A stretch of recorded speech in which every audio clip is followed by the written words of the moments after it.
South Korea's Trade Ministry has shifted its funding plans for R&D projects towards bigger and riskier projects, rather than those smaller in scale. Hye-ryeon explains in detail. Funding for industry research and development will now be centered around high-risk, high-return projects, as well as fostering future talent. The Ministry of Trade, Industry and Energy held a roundtable session on Thursday to announce how it would spend its portion of the 2024 R&D budget, which is around a fifth of the country's total R&D budget. 70% will be allocated to provide support in 11 key sectors, such as the semiconductor industry, which has recently begun to show signs of recovery.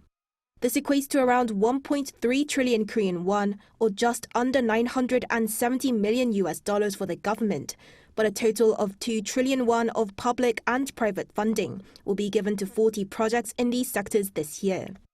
Continuing with the overarching theme of concentrating efforts towards select projects, the government will also increase support to develop what it has dubbed game-changer technology. To do this, the Industry Ministry has pledged to set aside 10% of its annual budget to support high-risk projects to solve industry issues.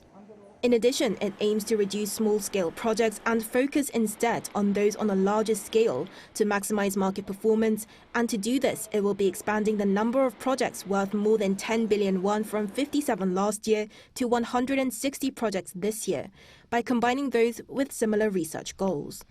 A new methodology to assign research and development projects will be implemented this year to give companies and researchers a more active role.